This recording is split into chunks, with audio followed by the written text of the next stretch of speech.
My wife died 3 months ago. She was taken from me in a sudden, cruel twist of fate, a car accident that left no chance for goodbyes. I alone survived the crash. What a cruel mercy. Her name was Susan, and our relationship was at its peak, you could say. She was my everything, and all things considered. We were having the best time of our lives. I loved everything about her. The early mornings when she acted like a grouch because I put too much sugar in her coffee. The Saturdays we mostly spent shopping and spending way too much money. And those relaxed evenings filled with love and affection for each other. Times were hard after her death. I often thought about joining her, but I could never do it. I still had those memories of her, and I wouldn't want them to vanish with me. It all seemed hopeless until I found this book again, which was one of her presents for me last Christmas. She loved reading and was trying to get me into it. I never really paid attention to the book, as I wasn't much of a reader. I disliked reading due to my short attention span. I wasn't a guy who could stay still for too long. The book delved into time travel, the multiverse theory, and various science fiction concepts, yet it all possessed a scientific ring that piqued my curiosity.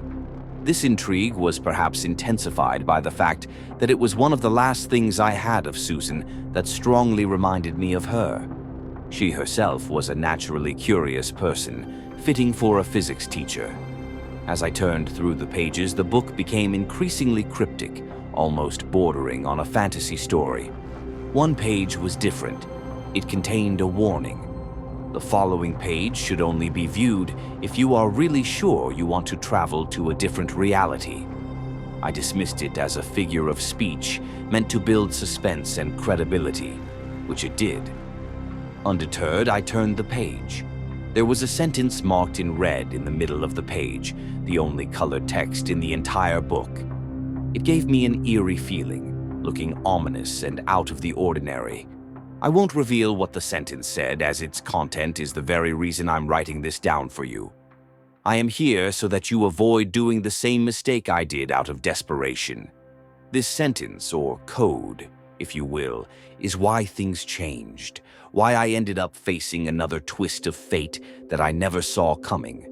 I tore out the page with the sentence and stuffed it in my pocket, just like the book said on the same page. It felt kind of spiritual. But considering how my life was going, I thought, what's the worst that could happen? Believing in stuff like this hadn't hurt anyone, right? The same night I felt very motivated, and since for the last months sleeping was a very hard thing to do for me, I tried to distract myself. I did some things in the garage. I even attempted to finally finish the closet for my tools, a thing I've tried to do for a while now. Craftsmanship was just my thing, and I had lots of tools. Though being motivated, it didn't take too long until I fell asleep. It must have been about 3 a.m. when I woke up on the cold garage floor. My back hurt a lot. I can't remember laying down in the first place. Sleeping was hard for me after my wife died, but I've never once slept in the garage. As I stood up, I leaned on my tool table and accidentally dropped a wrench. I hadn't too much time to think of the weird sleeping place I chose, because there was someone in the house. The very house that seemed so empty and lonely since my wife died. Shock kicked in. I was afraid to move. Someone was coming down the stairs, someone who must have heard the noise of my tool falling to the ground. I needed somewhere to go, somewhere to hide, so I squeezed myself in the empty closet of my garage. Luckily for me, I hadn't finished it, and without the shelves, there was enough space for me to hide in there. There was a split, an opening big enough for me to glance through and see the intruder. I was expecting anything, a guy with a mask and a crowbar, a confused homeless person seeking shelter, or just a drunk maniac. But oh God, was I wrong. Of all the people who could have entered my garage, it was myself. My heart started pounding crazily. Was this a nightmare, a bad joke, or was I in a horror movie? Whatever it was, this guy, this person pretending to be me, was in my house, my property, the place my wife and I had built. I wouldn't let someone steal from me or do anything like that. With nothing left in my life to lose, I rushed out and pushed the man to the ground. Though our strengths were matched, I had the element of surprise on my side. I pinned him down and started hammering his face with the wrench I had just picked up. At that moment, nothing else mattered to me. This couldn't be real, could it? Oh boy, was I wrong. Things were about to get really messed up. I killed that man, that me. It took about 10 hits or so. I must have hit him really hard. He didn't make a sound during the brief time I became a killer. It was only afterward when I heard a familiar voice from upstairs calling, "Honey, are you okay down there?" that I paused. That was my wife's voice. I would recognize it among all the humans on this planet. Instead of questioning the reality of this illusion, this dream, I dragged the body of the man impersonating me and hid it in the closet where I had just been hiding. I hadn't much time since my wife, or this woman I was calling my wife, was coming down the stairs to check on me. I ran to the sink and washed away the blood I had on my hands with the few seconds remaining. She entered the garage, and there she was. My wife, Susan, who died 3 months ago. "Why won't you answer me, you idiot? You got me scared," Susan muffled. "Also, why did you change your cloth? Are you going to work on that stupid shelf now? Look at the time, Mark." She saw some bloodstains on my shirt. "Did you get hurt?" she asked. "This is the 5th time this month." There was not a thing that I cared about more right now than hugging the woman I thought I had lost forever. She was definitely surprised, but not as much as I was. I did cry, I admit it, but who wouldn't? "What's wrong, honey?" she asked, uttering the words I had longed to hear for so long. "Let's just go to sleep and talk about it tomorrow, okay?" I had just killed a man, but at that moment, I didn't care. I was simply overjoyed to see my wife. I accepted her suggestion and we both went to sleep. Everything seemed normal except for the fact that, just a few minutes earlier, there had been another man in the house with my wife. Another man who was eerily similar to me.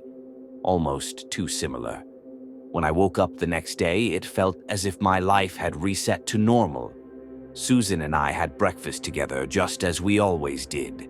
I found myself enjoying her morning mood swings more than ever, spent even more money than usual on our shopping trip the following Saturday, and our evenings were filled with more affection than ever. One day, while Susan was at work, I finally dealt with the man impersonating me. I dug a trench and buried the body, telling Susan it was due to a burst pipe, and she believed me. Who wouldn't trust a handyman when it comes to this, especially if he's your husband? They would never look for this man.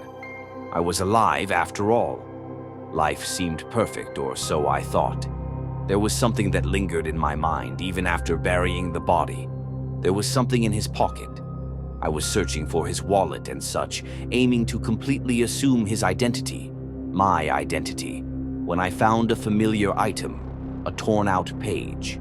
It was the page with the sentence that led me here. Everything clicked into place. This book was the reason I ended up in this reality. But now the sentence wasn't red anymore. It had turned black, like the rest of the text in the book. It looked as though it had lost its color, as if it had lost its power to affect me or the man who had used it. I don't understand how this magic, this curse works, and I probably never will. This man must have suffered the same fate as I did when I lost my wife. He did the same thing I did, out of desperation, and he likely met the same end as many before him. This man was not exactly me, but someone who was exactly like me. Despite all this, it was difficult to sleep at night, even with my loving and, most importantly, alive wife next to me. Deep down, I knew I wasn't meant to be here. My happiness belonged to a different reality, and I should have left it that way. But I interfered with fate. Then, one night, I heard the sound of metal hitting the ground. It seemed to come from the garage. Susan didn't seem to notice. A dark suspicion crossed my mind. I put on my pants, grabbed a kitchen knife, and cautiously opened the door to the garage. It was all quiet. There was a wrench lying on the floor. Someone is definitely in the house, to be exact, in this very room. I already know where the intruder is hiding. After all, I know myself better than anyone else. After this is done, I will finally finish that goddamn closet and put shelves into it.